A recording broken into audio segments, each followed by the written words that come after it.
Olá, pessoal! Sejam muito bem-vindos à nova temporada do Elocast. E nessa temporada, vocês estão vendo que o estúdio está um pouquinho diferente. A gente resolveu fazer um formato diferente para poder acolher mais os nossos convidados. E nessa segunda temporada, a gente resolveu fazer somente com mulheres. A primeira temporada foi só com os homens, agora é a vez delas. E a gente vai falar de vários temas aqui, muito interessantes, e a gente espera que você nos acompanhe aí no dia a dia, tá bom? E assim que os episódios estiverem disponíveis, a gente vai colocar o link na nossa bio no Instagram, o convidado também vai divulgar, e assim vocês vão conseguir ter acesso ao conteúdo, tanto no Spotify, no YouTube, e o link lá no nosso Instagram, tá bom? E hoje, para a gente poder estrear essa segunda temporada, nós estamos com a doutora Maíra Braga, médica formada há mais de 16 anos, é médica da medicina do trabalho, formada pela Santa Casa do Rio há 10 anos, responsável pela Clínica Alcance de Medicina Ocupacional. E a gente vai ter o prazer hoje de falar com a Maíra por um assunto, gente, que é de muita importância e que eu tenho certeza que muitos de vocês têm dúvida, como empresários, como empreendedores, como gestores. Então, Maíra, muito bem-vinda ao nosso episódio da Elocast. E eu já quero começar aqui, gente, com a pergunta matadora. O que é a NR1, Maíra? Explica pra gente. Um prazer estar aqui com você, Carlinha. É nosso. Vamos lá. Primeiro, entender o que é a NR1. As normas regulamentadoras, NRs, elas foram criadas em 1970 para complementar, detalhar, auxiliar naquelas que já existiam dentro da CLT. Na verdade, nortear a saúde e segurança com as leis que eram muito genéricas dentro da CLT, que, por sua vez, foi criada em 1943, na era Getúlio Vargas. Uau! Então, assim, é justamente para dar esse norte, né? Para nortear, para complementar, né? Tanto que o nome é Normas Regulamentadoras, para complementar essa lei que já existia de forma muito superficial. Entendi. Das 38 normas que existem, somente 36 estão em vigor. Existem 3 grupos, elas são subdivididas em 3 grupos. As gerais, que servem para todas as empresas. As especiais, focadas em equipamentos e trabalhos específicos, que é NR de altura. Toda empresa nós temos, né? De altura, eletricidade, a 10, a 35, elas né? são especiais. E as setoriais, que são para empresas de setores específicos, como construção civil, produtor rural. Entendi. E elas seguem uma hierarquia. As setoriais prevalecem sobre as especiais e sobre as gerais. Entendi. Então, essas NRs, existe uma NR que é a mãe, que é a NR1, que ela veio para complementar a CLT e para nortear as demais NRs. E essa atualização, ela veio, na verdade, para detalhar as diretrizes do gerenciamento dos riscos, mas de todos os riscos que existem. E o que seria, então, esse gerenciamento dos riscos? Explica pra gente. É o PGR, é o Programa de Gerenciamento de Riscos, que ele é feito para que todas as empresas estejam em adequação com a NR. Então, aquele manual que a gente recebe na empresa, com toda a descrição do cargo, todas as informações ali dos riscos, está tudo dentro do PGR, então. Isso. O PGR, ele é norteado pela NR1. Então, o que acontece? Os técnicos, o pessoal do SESMIT faz o levantamento, ou seja, o levantamento dos riscos, constrói medidas de controle para atenuar ou eliminar esse risco, faz o plano de ação e é baseado neste documento que o PCMSO, o Programa Médico, é construído. Entendi. Então, eles têm que conversar. Não adianta eu fazer um PGR num local e o PCMSO em outro. Entendi. E eu falo algo que é muito importante para você, empresário. Cuidado com programas oferecidos de porta em porta. Eles podem até fazer você cumprir a legislação, mas vão te deixar na mão. Entendi. E esses fatores psicossociais da NR1, explica pra gente exatamente o que é, a aplicação deles, como é que funciona? Vamos lá. Vamos entender primeiro o que são fatores psicossociais. Né? Fator psicossocial é toda a interação que o indivíduo e o meio tem com as suas relações. Certo. E as pessoas confundem, porque quando fala fatores psicossociais, acha que tudo é relacionado ao trabalho. Mas na NR frisou, levantamento psicossocial relacionado ao trabalho. É bem específico, bem né? Bem específico. Entendi. Então, voltando ao assunto, os fatores psicossociais relacionados ao trabalho são aqueles que são decorrentes de metas exaustivas, ritmo intenso, assédio, jornadas intensas. Já os extralaborais são aqueles decorrentes do meio do indivíduo. Contexto familiar, se ele está exposto à violência, os fatores financeiros, se tem acesso ou não a saneamento, educação. Porque tudo isso influencia, Tudo né? influencia. Então, assim, não é justo que a gente culpabilize, responsabilize o ambiente de trabalho como exclusivamente responsável por esses fatores. Entendi. E quem faz esse levantamento, então? Importante. Porque essa pergunta, porque eu tenho visto, gente, assim, eu tenho visto muitas informações, né? Até na própria rede social, até às vezes chega aquele anúncio para você, né? A NR1 vai entrar no ar, você já está preparado, sou até meio sensacionalista, né? E a gente fica meio preocupado, o que será que eu tenho que fazer? E aí você às vezes começa a comprar aquele monte de cursos de pessoas que às vezes não têm nem capacitação para fazer aquilo. Ela foi lá, aprendeu o que é e está dando curso disso. E a gente tem que tomar muito cuidado porque existe uma série de informações na internet que são válidas com toda certeza. Mas também existe muita coisa que você não precisaria nem fazer em relação à NR1, em relação a outras situações na sua empresa, e você acaba ali consumindo aquele conteúdo, comprando aquilo, que no final das contas não vai te trazer o resultado que você espera, né? Então, Maíra, fala pra gente sobre isso, sobre essa questão do levantamento. É ótimo você falar, porque hoje as pessoas acham que só existe a NR1. E como eu falei, existem 36 NRs. A NR1 é a mãe, ela norteia, mas não é ela quem dita, por exemplo, como que a gente vai levantar e tratar os fatores do psicossocial, que eles estão dentro dos riscos ergonômicos, que é uma NR específica, a NR17. Então, olha, a gente já começa aí a fazer a diferença. A NR1 e psicossocial é somente o Ministério do Trabalho lupou aquilo ali, ampliou a importância do levantamento, assim como tem que ser feito o levantamento para o risco físico, biológico, acidentes, químicos.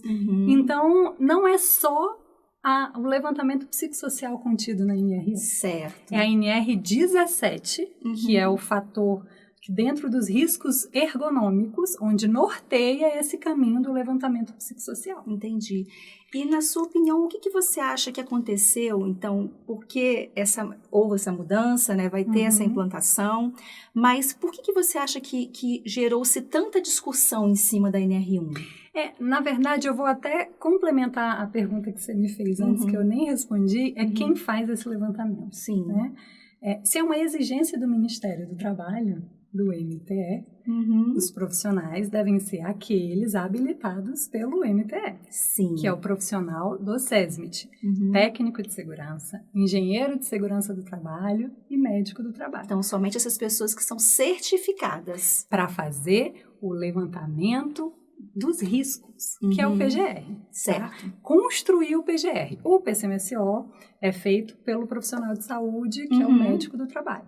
Então, se o levantamento está dentro do PGR, somente esses profissionais fazem o levantamento. E aí as pessoas fazem uma confusão achando que porque fala de fator psicossocial tem que ser o psicólogo, né? E não é. Aí eu percebo que está havendo justamente esse engano, né? E é importante a gente entender como que essa linha, o levantamento ele é feito pela visita do técnico naquele ambiente, mas a aplicação da ferramenta que a empresa escolheu, que a equipe escolheu. Sim. Após essa análise, é feito o resultado, é feito a AEP, que é a análise ergonômica preliminar, e aí traça-se o plano de ação, onde entra o psicólogo.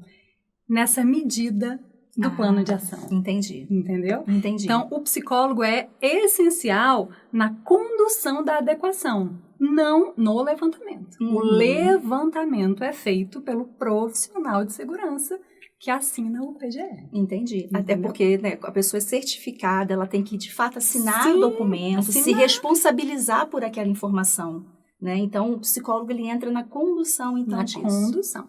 Perfeito. Se houver a necessidade de fazer uma análise específica, que é a análise ergonômica, a análise técnica, a ética, a análise ergonômica do trabalho, aí sim, existe uma especialização específica para você construir, e aí tem um rol de profissionais que pode fazer. Mas essa, dentro do PGR, são os profissionais do SESC. Perfeito, perfeito. É porque, de fato, surgiu-se, né, muito burburinho em cima da NR1. E você acha que isso veio da onde? O que você acha? Por que foi construída toda essa campanha, vamos dizer, em volta da NR1? Eu acho que, na verdade, o que acontece, o Ministério, ele quer criar medidas para que mantenha um ambiente de trabalho seguro e saudável. E como ele lançou essa exigência dentro da NR1, eu acho que ficou um pouco ali... a comunicação não foi direta. E a comunicação a gente sabe que é tudo. Né? Tudo. E aí, eu acho que é importante também a gente frisar que essa confusão também é porque existe o levantamento psicossocial e a avaliação psicossocial. É isso, eu queria te perguntar, essa diferença, né? Isso. O levantamento psicossocial é esse levantamento que está dentro do PGR. Ele é feito pela visita, é um levantamento ambiental, mas são dados coletivos, mesmo que sejam respondidos de forma individual. E é feito pelo profissional do SESMIT. Já são fatores relacionados ao trabalho, tá? Essa avaliação psicossocial, ela é feita pelo profissional de saúde, ou seja, um médico ou psicólogo. Certo. É uma ferramenta individual, sigilosa, porque compõe o prontuário do paciente. Então, é para o documento que vai ser divulgado dentro do PGR e o outro compõe o prontuário, então tem o sigilo médico. Exato. Sigilo profissional. Até porque, de fato, tem coisas ali muito sensíveis, né? Que diz respeito ao funcionário, né? E nesse, a gente avalia os fatores inerentes ao indivíduo. São fatores extralaborais. Se esse aqui são fatores intralaborais, o levantamento psicossocial relacionado ao trabalho, esse aqui são aqueles inerentes ao indivíduo. E por que a importância de fazer os dois? Para a gente cruzar a informação. Perfeito. Vamos dizer, Carlinha, que você fez um processo seletivo, existe uma pessoa que passou em todas as tuas provas, as tuas etapas, chegou no exame médico e deu um ponto de alerta na avaliação psicossocial, certo? Na avaliação psicossocial, ela não pode exercer uma função de altura, por exemplo, porque existem fatores inerentes a ele ou ela que não vão favorecer naquela habilidade, naquela atribuição que ele vai realizar. E coloca em risco, né? Risco ao funcionário e risco à empresa, Exatamente. Né? E aí eu converso com a empresa fala, não, mas eu quero muito. Será que eu posso adequar nessa função, nessa outra função?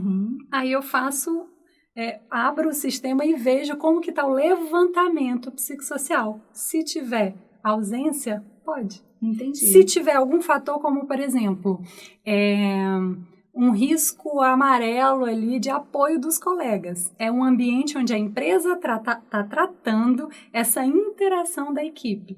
Como que eu vou colocar esse funcionário, esse candidato, digamos assim, num ambiente que está sendo adequado? Eu posso favorecer o adoecimento dele. Sim. Então, essa é a importância dessas duas ferramentas.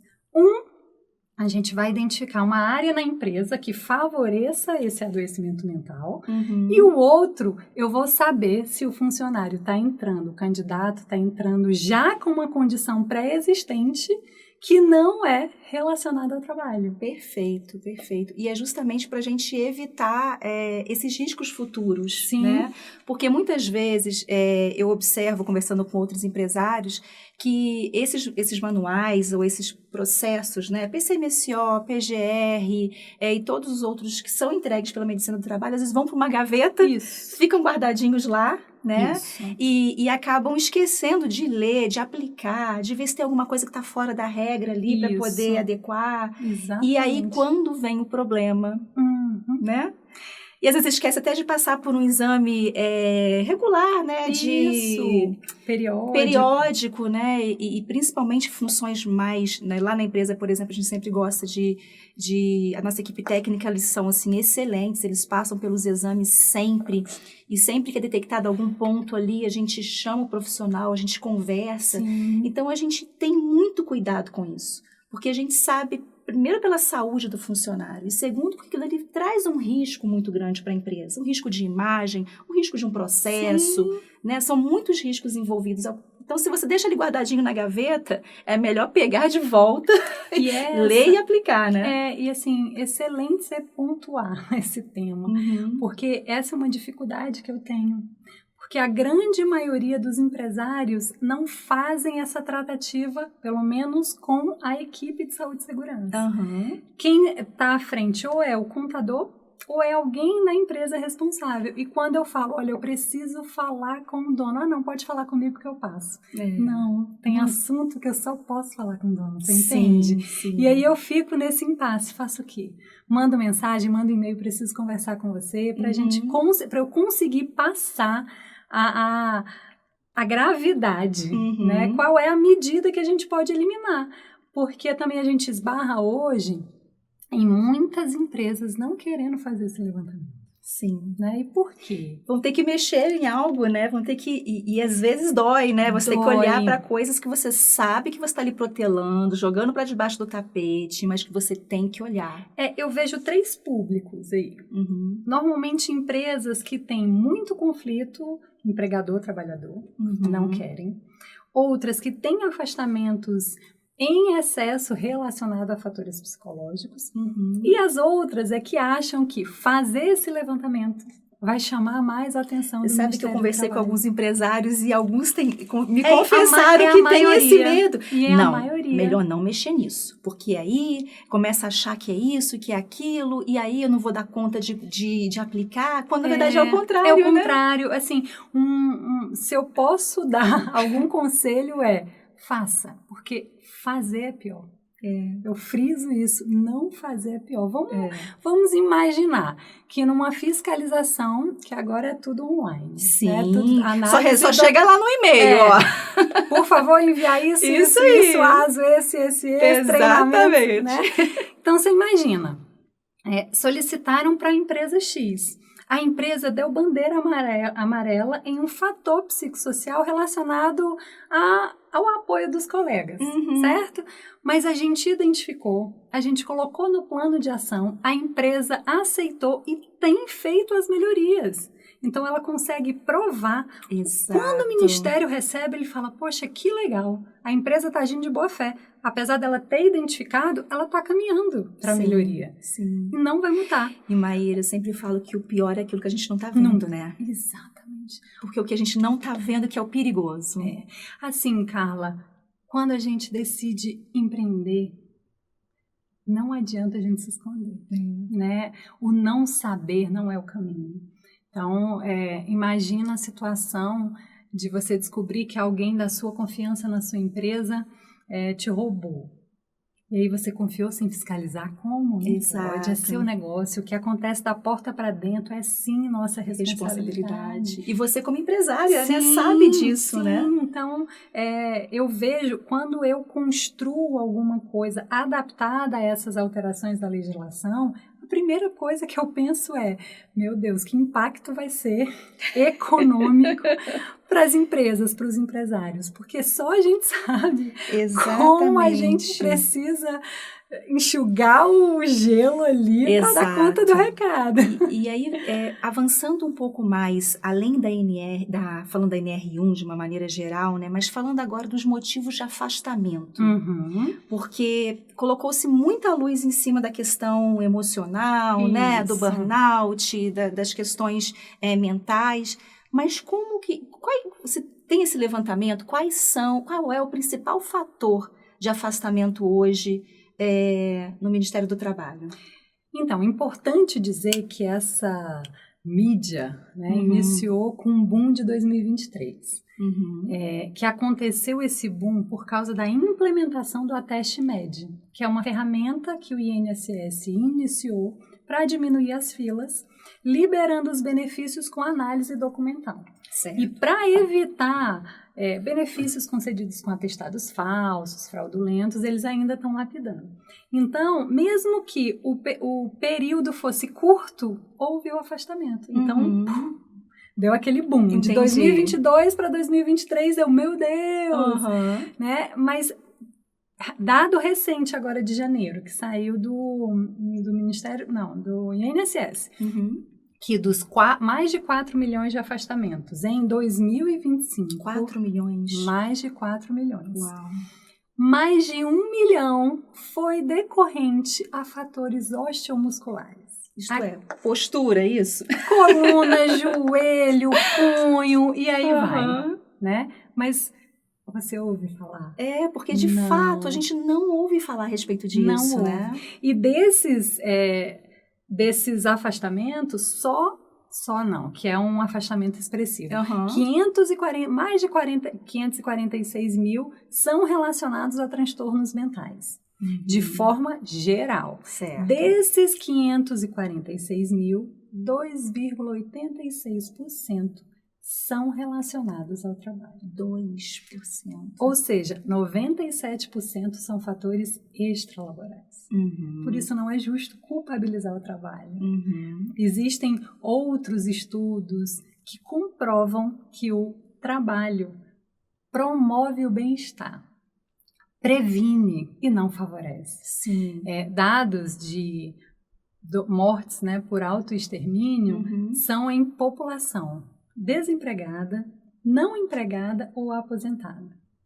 Então, olha como o trabalho é importante. Sim, né? Exatamente. A gente vê, né, muitas situações, né, como você comentou, né, do autoextermínio, né, do suicídio, né, popularmente conhecido. E, de fato, né, é uma população que está à margem, vamos dizer assim, de alguma maneira, né, do trabalho, e esse sendo um fator também, né, que acaba potencializando, né? Na verdade, o trabalho é fator de proteção, sabe? E outra coisa que eu vejo de forma geral da população brasileira são esses afastamentos, quanto mais longos, mais eles geram a incapacidade. Mas olha que interessante, geram a incapacidade não pelo fato da gravidade da doença que gerou o afastamento, mas porque o indivíduo passa a se enxergar incapaz. Porque ele está em casa... Perdeu o vínculo social, diminuiu a rotina, então realmente ele passa a ser um incapacitado, inapto. Na verdade, o cérebro cria uma inércia cognitiva. O nosso cérebro então, ele é bom nisso, né? Se a gente para de utilizar, vou preservar a energia. Sim, e às vezes até ele acaba sendo afastado, talvez por um problema de coluna. Sim. Mas quando ele fica por muito tempo afastado, que ele perde esse convívio social, ele começa a desenvolver outras questões emocionais, ansiedade, uma série de coisas. Então, como o trabalho é importante, né? E assim, uma solução ideal seria a gente readaptar esse afastado quanto antes. Sim. Então, passou aquele período de incapacidade, que é importante a gente entender que o afastamento, existe o período de incapacidade capacidade e aquele que ele tem uma restrição a determinadas atribuições, digamos Sim, algumas assim, coisas atividades. na empresa ele não pode desempenhar, não pode mas fazer, outras ele pode. Mas outras ele pode. Então, se eu tenho um profissional que está bem para retornar ao trabalho, ele só não pode fazer o trabalho em altura, mas ele pode sim fazer outra coisa e realocar novamente. Sim, justamente para evitar esse risco da questão. E tão logo ele seja liberado, ele vai para a função de origem. Sim. E é legal a gente fazer isso. Óbvio que tem que ter o consentimento da empresa, do próprio funcionário e do da médico medicina do do trabalho também. Então, a gente fecha como se fosse um comitê. Você quer? Quero. O que a empresa pode adequar? Eu tenho essa função. Perfeito. Então, a adaptação por tanto tempo vai ser nessa função. Tem o documento, assina. Excelente. E aí isso só ratifica, né, Maíra, a importância de aplicar o PCNCO, o PGR nas empresas, né? Porque primeiro que você começa a conseguir identificar essas questões ainda no começo, né? Você não vai empurrando ali, deixando em um belo dia você está com um problema para resolver. Você consegue agir de forma preventiva. Né? E assim, Carla, as empresas, elas têm que desmistificar, na verdade, o que é a saúde e segurança, porque vem como mera formalidade. Exato. Quando não é.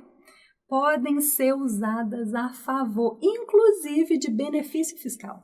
Olha isso, que interessante. Então, olha só, existem temas da justiça que você pode converter aquilo em retorno de benefício fiscal para a empresa. Então, o ideal é caminhar junto com o teu contador, porque ele vai saber, né, como... E pegando esse gancho, né, eu escuto bastante podcast, né, a gente conversa muito com outros empresários, e a gente sempre discute, né, aqui no Brasil a gente infelizmente tem a cultura do empresário, ele não se preparar para ser empresário. Isso. Você se prepara para ser médico, você se prepara para ser um fisioterapeuta, para ser um dentista, para ser um engenheiro, um advogado, mas a gente não tem a cultura de se preparar para ser um empresário. Né? E aí, quando vem uma demanda da medicina do trabalho, você acha que isso é só uma formalidade, para não ser penalizado se houver uma fiscalização. Exatamente. Você não trata aquilo como uma medida protetiva, uma medida preventiva. Para que você possa, de fato, colher os frutos daquilo. Né? E ser empresário, essa é uma das suas atribuições, não é delegar isso na mão. É claro, quando a empresa cresce muito, obviamente você tem que delegar isso, mas quando você ainda é pequeno, você precisa dominar esse assunto, porque senão isso vai ficar depois ali na gavetinha, mas quando o problema chegar, você vai ter que resolver. Que é o maior número de empresários, de empresas são pequenas. Sim, né? sim. Então, o empresário não ter o conhecimento não é o caminho. Se você não quer crescer, aprender, escolhe outro caminho. Até porque, meus amores, empreender no Brasil, a gente sabe o desafio que né? É verdade. Mas voltando ao que você me perguntou, a que se dá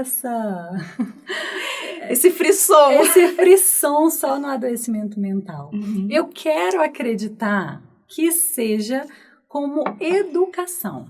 Porque, de fato, em números absolutos, os adoecimentos mentais triplicaram mundialmente, mas de fatores extralaborais.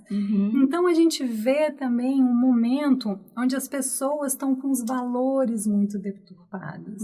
Elas querem viver a vida do outro, ao qual não cabe na sua vida. É isso mesmo. Eu costumo falar que a internet é riquíssima. Momentos como esse, para a gente conversar, desmistificar, são riquíssimos. Agora, por exemplo, eu em um local que eu não conheço, eu não sairia à noite. Exato. Por que eu vou navegar em páginas, em perfis que me dão mal-estar, que não me fazem bem? E isso tem crescido cada vez mais, inclusive, com essa nova geração, né, Maíra? Isso é um problema que a gente vai ter que lidar, né? Exatamente. A gente precisa contornar essa situação. E a mídia, né, tá colocando todo esse holofote aí. Esse holofote no adoecimento mental, mas se for para educar bem, agora para culpabilizar o trabalho, não. Aí, para mim, não é justo, eu não concordo. Por isso que a melhor forma é a gente comprovar. Como é que eu comprovo? Olha só, meu levantamento foi esse, a minha população, eu tenho tantas avaliações psicossociais alteradas. Então, como que eu faço? Outra coisa que surgiu, A empresa não quer fazer porque tem que ter um psicólogo para tratar doenças inerentes Já ouvi isso ao também, indivíduo. já ouvi isso também. Não, gente, não. O cuidado do indivíduo é responsabilidade dele. O que é responsabilidade do empregador é tudo relacionado ao trabalho. Então, os exames ocupacionais, os EPIs, todas as proteções envolvendo aquele ambiente do trabalho. Lembra, da porta para dentro. Sim. Da porta para fora, óbvio que você tem uma política, um programa de qualidade de vida, eleva o patamar da tua empresa. Exato. Tá? Você ter políticas ali De bem-estar. Mas Sim. não é obrigatório. Você pode fazer? Sim, mas não é obrigatório. Então, não achem que vocês precisam contratar esse profissional, aquele outro profissional. Não. Esse até não porque é o caminho. acaba também sendo vendido um pouco disso na internet, né? De que você tem que fazer isso, X, Y, Z, porque senão você vai ser penalizado. E como eu ponho esse papo aqui? Porque a gente vai conseguir esclarecer de fato isso, né? Eu já vi alguns absurdos que doem até meu coração. Eu preciso tratar isso em mim. Porque você é profissional, formada, né? Entende o que tá pedindo a lei, né? E assim, eu tenho uma sensação meio de justiça, sabe? Então eu fico, não é isso, não comprem, não. Eu vi um gestor específico da NR1. Então, peraí, não existem mais as NRs? O Ministério agora criou um profissional especialista em NR1? Não! Se eu trato a NR1, eu tenho que tratar as outras NRs. Sim. Então, assim, quem é o profissional que está te assessorando na saúde e segurança? É ele quem vai ter essa responsabilidade. E aí sim, identificou, vai chegar e falar, olha, a gente indicou um plano de ação. O ideal, dependendo da graduação, é você procurar um profissional em específico, um psicólogo ou uma outra equipe, quando é relacionada à parte osteomuscular, uma ginástica laboral, um profissional de fisioterapia. Então, existem outras... Mas sempre vai partir...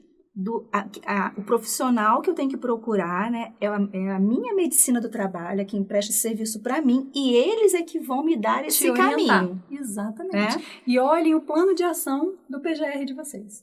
Lá que vai estar enumerado as adequações que você precisa fazer na sua empresa. Certo. Nossa, perfeito. Gente, estou aprendendo tanta coisa aqui hoje, tenho certeza que vocês também. Maíra, agora falando um pouco especificamente das doenças mentais, emocionais no ambiente de trabalho, né? Que é o caso do burnout também, né?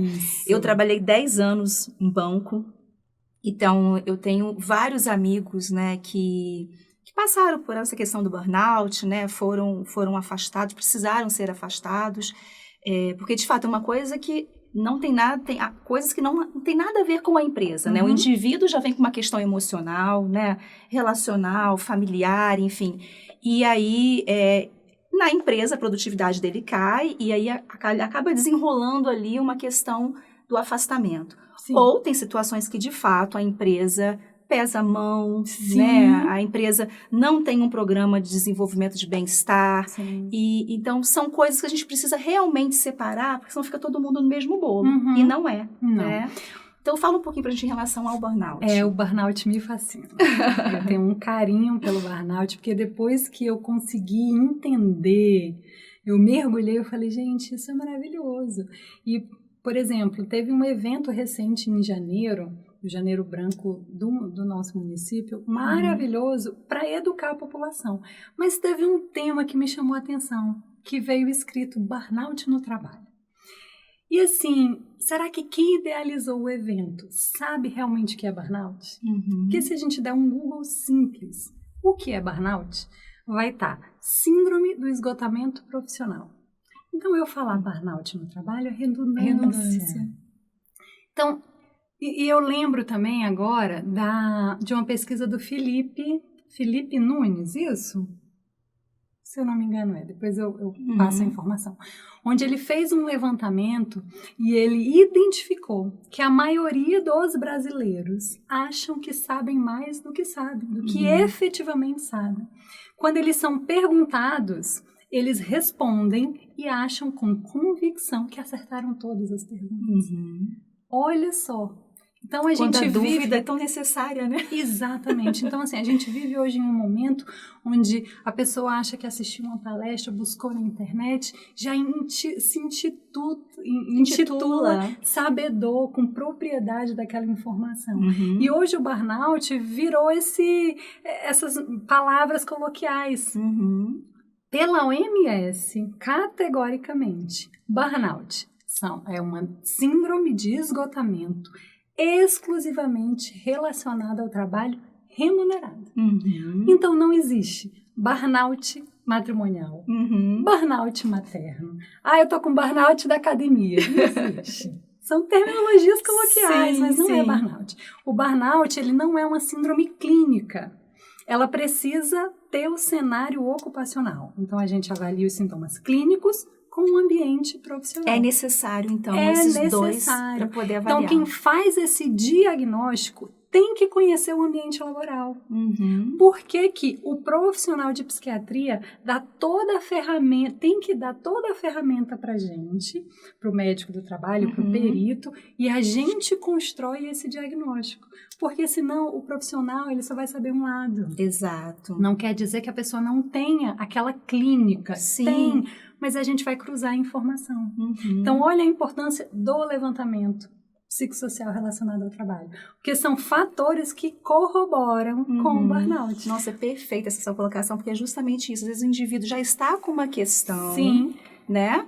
Que está somatizando ali, e aí ele entra no ambiente de trabalho que às vezes ele não é um ambiente nocivo, mas é um ambiente que exige um pouco mais desse indivíduo. Sim. E aí ele não aguenta a pressão emocional e aí acaba dando um burnout. O nome burnout, quando na verdade é importante entender o contexto todo e por cenário. Isso a medicina do trabalho é tão importante, né? A gente fechar esse diagnóstico, essa síndrome, né? Porque não é uma doença, é uma síndrome. Uma doença, ela tem uma causa específica. A síndrome, ela tem várias.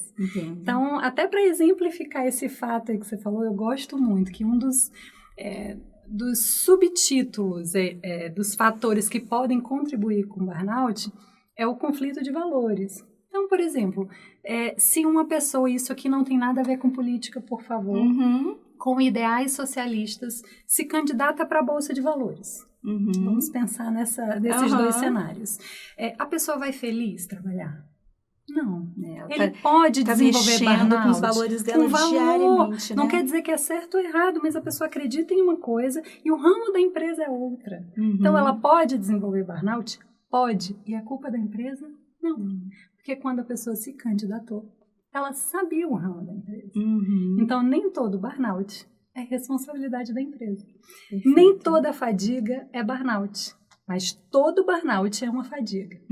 Cuidado para a gente não generalizar o estresse, a estafa do dia a dia com burnout. Sim. E isso envolve tanta coisa, né? Porque envolve o estilo de vida, né? Porque a empresa pode fazer o que lhe cabe ali, tanto fazer somente o que está na lei, ou fazer até mais, né? Até além. Mas se o profissional não tiver um estilo de vida, né? Alguma coisa vai sobrar ali, né? E acaba depois ocasionando essas questões, né? Tem até um estudo muito interessante que eles fizeram um estudo de casos em um mesmo ambiente, onde pessoas expostas às mesmas situações. Um grupo pequeno desenvolveu burnout e o outro não. Então, olha só como o fator inerente ao indivíduo é importante. Sim. Porque eu não vou olhar com os mesmos olhos que você. Sim. Eu não vou ter a mesma reação que você vai ter. Sim. Eu tenho uma história, eu tenho uma criação, eu tenho uma vivência. Eu conduzo a minha vida de uma forma e você de outra. Cada um tem o seu limite ali, né? Limite. Às vezes a corda estica um pouco mais, a pessoa tem a resiliência de voltar para o caminho, né? Outras têm um pouco mais baixo, então acaba... Qualquer coisa vai gerando aquela ansiedade, desconforto, tudo passa a responsabilidade para o outro. Qual é a sua responsabilidade? Sim. É a falta do não desde o início. Sim. A gente que é mãe, a gente entende como o não é importante, é o amor. É necessário, né? Amor. A gente falar não para os nossos filhos é amar. É necessário. Assim como para os nossos funcionários. Então, conversas difíceis existirão, mas nem toda conversa difícil é um assédio. Exato. Você entende? Nossa, esse ponto também acho que é muito importante, porque a gente fica muito no lugar também de, às vezes, não querer dar o feedback. Isso. Né? Por isso que o feedback constante na empresa é tão importante. Porque Sim. se você fica no lugar de só fazer, só chamar a atenção, né? Vamos falar no dia a dia do negócio, Sim. né? Se você só chama a atenção naquele momento do calor ali, mas não tem um feedback organizado, programado, a parte de você ratificar o que aquela pessoa fez de bom também, Isso. né? Do elogio, Do elogio. Do merecimento daquela pessoa. Sim. Isso tudo. E às vezes, Maíra, eu também observo isso. Não é que o empresário seja uma pessoa ruim. Não. Ele só não está preparado. Perfeito. Então, ele acaba pesando a mão em alguns momentos porque ele quer que o negócio dê certo. Sim. E ele pensa o seguinte, não, pagou, tem que fazer, Sim. né? Mas ele esquece que ele também pode desenvolver as habilidades necessárias para que aquela conversa seja de uma outra maneira. Isso. Para que o feedback seja programado, para que aquele profissional se sinta valorizado. Isso. Mas que sim, quando o bicho pegar, vai chamar no cantinho, vai sentar para conversar com respeito, mas vai chamar. Vai chamar e então, conversar. é importante como adultos, né? Perfeito, era isso que eu ia Como complementar. adultos. Nós trabalhamos com adultos. Exato. Pelo menos na minha empresa, eu contrato adultos. Eu não tenho uma escola onde eu lido com crianças. Sim. Então, é importante a gente ter um cenário ideal para aquele público que eu estou tratando. Sim. Né? Se eu estou numa escola, num jardim de infância... Está formando pessoas, né? Diferente. Eu vou estar com aquele nível, mas Sim. eu tô falando com adulto. Você pode não gostar e tá tudo bem a gente ter divergências, conflitos, mas eu vou te ouvir, você vai me ouvir e a gente vai chegar no meio termo. E muitas vezes, gente, o meio termo pode ser cada um seguir o seu caminho. E tá tudo certo, né? Mas acho que o mais importante é essa clareza na comunicação. Isso. São os combinados serem muito claros, né?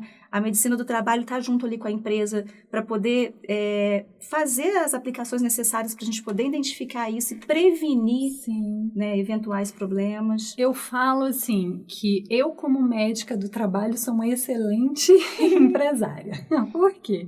Eu saí da faculdade sem saber nada de empreendedorismo. Aprendi muito com o meu sócio, marido, mas também foi extremamente importante ele falar, se vira, você tem que vai aprender. Ai, tinha vontade de esganar. Mas tem coisas que só no campo, foi né? ótimo. Sabe por quê? Porque a quantidade de cursos que eu fiz totalmente diferentes da medicina para eu aprender a ser empresária. Sim. Finança, liderança e aí vai. Exato. E isso me forjou hoje a pessoa que eu sou, a profissional que eu sou. Exato. Então, independente da minha capacitação técnica, eu tenho uma capacitação de gestão para minha empresa, para minha realidade. Que é fundamental. Né? Então, quando eu presto esse serviço, eu presto com este olhar.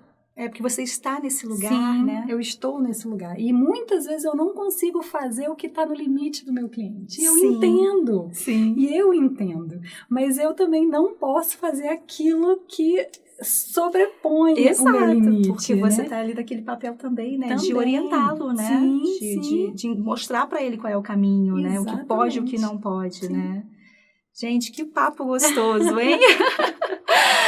Maíra, pra gente encerrando aqui, fala pra gente o que você tem preparado para você poder ajudar mais pessoas a esclarecer mais. A gente estava conversando aqui nos bastidores, ela estava me falando que cada vez que ela sentava com o cliente para conversar, eram 3, 4 horas para ela explicar tudo. E ela começaram a pedir para ela, mas vem cá, por que você não grava isso que você sabe tão bem, que você faz tão bem, para que mais pessoas possam ter acesso, que as pessoas possam assistir várias vezes para conseguir realmente aplicar.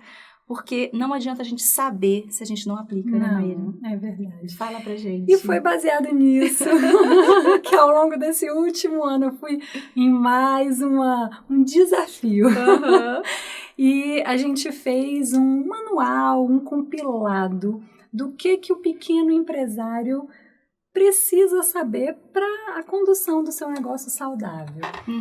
Como que você, empresário, pode ter diálogo de forma com propriedade com os prestadores que você contrata, teu contador, o teu jurídico, a tua clínica, a tua equipe de saúde e segurança, porque é outro ponto importante. Eu, depois que mergulhei de cabeça no meu negócio, entendi que eu falei, meu Deus, cadê o regimento interno, o acordo coletivo, o contrato? Não é desse jeito. Manual de conduta. O manual de conduta, o termo isso, aquilo, aquilo outro. Então, são coisas básicas que a gente não sabe como isso resguarda a empresa.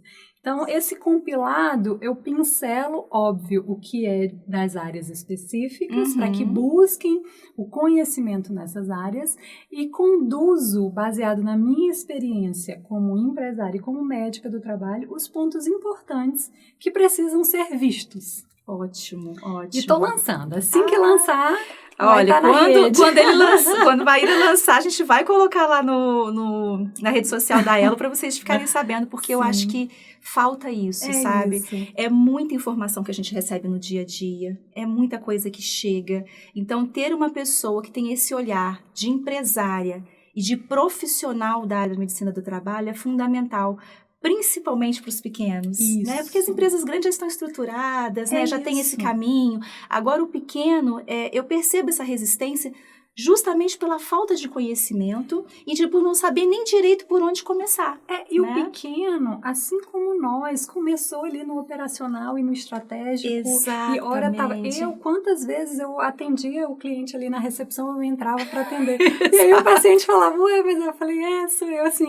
Então, e foi importantíssimo, é maravilhoso, porque se hoje eu precisar sentar na recepção, eu vou sentar e vou atender. É isso, e a gente, o empresário, ele passa por todos esses papéis, só que também, se você quer crescer, você precisa começar a delegar os papéis. Sim, delegar. Então, por isso é importante conhecer a estrutura, né? Conhecer os temas principais, e aí depois você vai podendo delegar, porque você vai saber o que você está delegando, como você falou, né? Você sentar com o seu contador, com o seu jurídico, com a medicina do trabalho, e você saber o que eles estão dizendo, não é simplesmente pegar o manual, enfiar na gaveta e vamos seguir o dia a dia, porque senão a gente tem aquele termo do umbigo no balcão, né? Senão a gente acaba ficando eternamente com o umbigo no balcão e não consegue fazer a empresa crescer, né? Isso é fundamental. E hoje tudo é dinâmico, né? Muda tão rápido, né? O que eu aprendi ano passado já não é a mesma informação. Exato. E exige cada vez mais do empresário isso, né? Isso. Muito, então, porque eu preciso acompanhar. Empreender e não... crescer, não buscar o conhecimento, não combina. Não combina. Maíra, tem mais alguma coisa que você quer trazer pra gente? Alguma informação? A gente conseguiu falar de tudo aqui. Eu gostaria, na verdade, de deixar até uma reflexão filosófica aqui, aristotélica. Adoro! Adoro filosofia. Que não é, mesmo que a gente já ache que chegamos, né, num ponto que não precisa mais aprender, sempre dá. O elástico sempre pode esticar.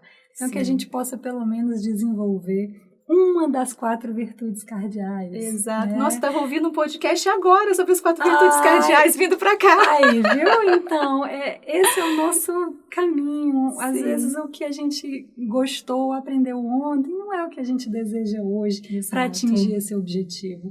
Então, a gente está aqui para aprender, para crescer a todo momento. Exatamente. Então, essa é a reflexão que eu deixo. Muito obrigada. Eu quero agradecer muito, Maíra, a sua presença. Eu tenho certeza que ajudou muito, esclareceu muitas dúvidas. A gente sempre fala lá na Elo, a gente gosta sempre de ratificar, né? Que a gente não é só uma empresa de internet, né? Que a gente vende planos de internet.